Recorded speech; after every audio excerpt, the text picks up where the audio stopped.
বিসমিল্লাহির রহমানির রহিম। যারা আমার সঙ্গে আছেন সবাইকে আসসালামু আলাইকুম। এটা একটা দুষ্টু মেয়ে লুবাবা।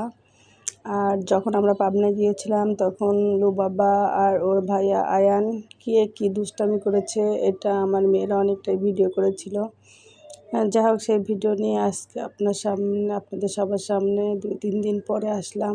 এই 2-3 দিন একটু ঝামেলার মধ্যে ছিলাম, ব্যস্ততা, যার কারণে ভিডিও দিতে পারিনি। তবে এই ভিডিওতে আমি একটা জিনিস দেখাবো যেটা অনেকেই চেনেন। আমেরিকার একজন ব্লগার, আমাদের বাংলাদেশের পাবনার জেসমিন আপা। ওনার ভিডিও দেখতে আমার খুবই ভালো লাগে। উনি শাকসবজির চাষ করে বাসায়, এটা দেখতে আমার খুব ভালো লাগে। তো হঠাৎ যখন আমি পাবনা যাব, ওই মুহূর্তেই দেখতে পেলাম ভিডিওতে যে উনি পাবনায় আসছেন। তো যখন উনি বিভিন্ন ভিডিও দেখাচ্ছিলেন তার আত্মীয় স্বজনের বাড়ি, তখন আমার একটু চেনা চেনা লাগছিল। তো তারপরে ভিডিওটা আমি আপার কাছে পাঠিয়ে দিলাম। তো আর লোকজন যাদের দেখাচ্ছিল তাদের অনেকেরই আমি চিনি। তারপরে আপা বলল যে এটা হচ্ছে আপার পাশের বাসা। তো আমরা আগের থেকে চিনতাম, কিন্তু জেসমিন আপার যে শ্বশুরবাড়ি এটা জানতাম না। যাই হোক, সে বাসায় আজকে একটু দেখাবো আপনাদের। আর এই যে আয়নবাবুর দুষ্টুমিটা দেখেন, কোথায় কী আছে সব ফেলে দেয়, কোথায় পানি আছে পানি ঢেলে দিবে, ওর কাজ এইগুলো। সব সময় 2 ভাই বোন সব সময় দুষ্টুমিতে ব্যস্ত থাকে। ওদের নিয়ে সবাই আতঙ্কে থাকে কখন কোনটা ভেঙে ফেলবে, কোনটা ফেলে দিবে। আর আয়নবাবুর একটা খুবই কি বলবো দুষ্টুমি হচ্ছে, সে বাহিরে দিয়ে জানালা দিয়ে ফেলে দেয় সব জিনিস। এমনকি ওর আম্মুর চুড়ি পর্যন্ত ফেলে দিয়েছিল, স্বর্ণের চুড়ি পর্যন্ত ফেলে দিয়েছিল, এমন সে পাকা কারিগর। তো যা হোক, আর এই যে ছাদ বাগান, এই ছাদ বাগানে যে লুবাবা দেখা যাচ্ছে, ছাদ বাগান এখন অবশ্য কিছুই নেই, কারণ একসময় অনেক আম গাছ, আমড়া গাছ, বিভিন্ন রকমের গাছ ছিল। তো এখন ছাদ, 4তলা ছাদ যখন দিচ্ছিল তখন সবই নামিয়ে ফেলেছিল। এই যে বনসাই আমার ভাগনা শরীফের, তো ও এই বনসাইগুলো নিচে রেখে অযত্ন অবহেলায় পড়েছিল। অনেকগুলো গাছ মরে গেছে, অনেক সুন্দর সুন্দর গাছ ছিল, অ্যাডেনিয়াম ছিল। তো এখন আর তেমন গাছ নেই, মাত্র কয়েকটা আছে। ও অবশ্য আমাকে একটা অ্যাডেনিয়াম এনে দিয়েছিল। আর এই যে জেসমিন আপার বাসা দেখা যাচ্ছে, জেসমিন আপার চাচা শ্বশুরের বাসা। আর পরে যে দোতলাটা দেখা যাবে সেটাই জেসমিন আপার শ্বশুর বাড়ি। তো এখন অবশ্য বিক্রি করে দিয়েছে। ওই যে দোতলা দেখা যাচ্ছে জেসমিন আপার। তো জেসমিন আপার শ্বশুরবাড়ি এইটা, সম্ভবত এইটাই হবে।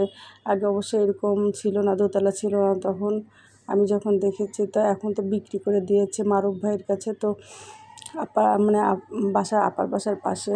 তো মারুফ ভাই এখন তার মতো সে ডেকোরেশন করে নিয়েছে।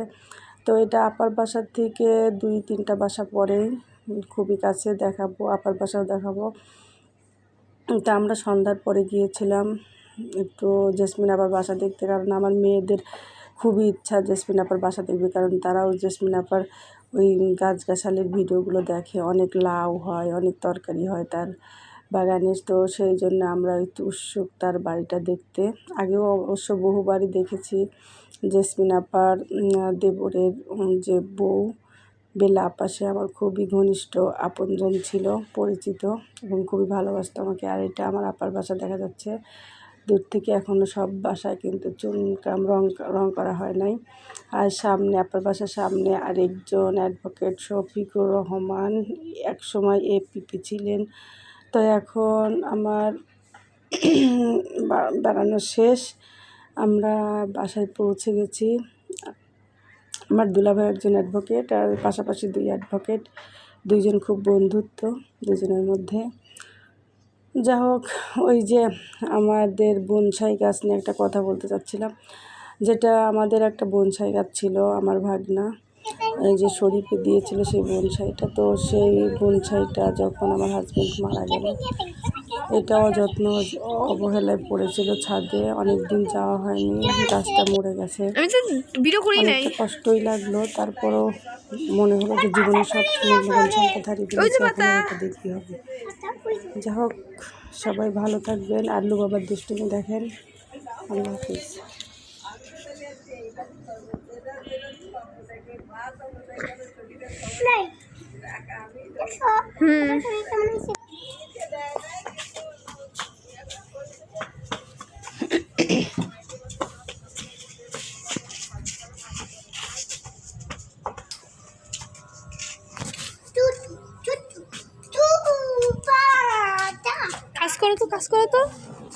এই যে কাজ করো লো বাবা, কাজ করো।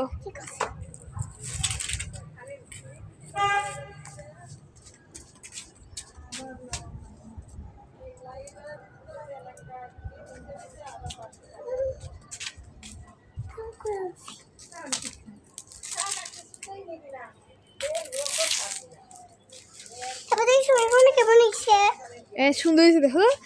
এই যে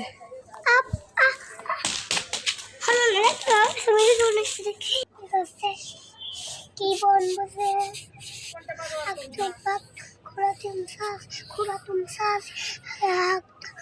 সারো সাজর বা পাস্তে পাস্তে সন ধুনি কেন কন্যা ফোনে কি এটা সরিমা আমার বিয়েটা উনি বললেন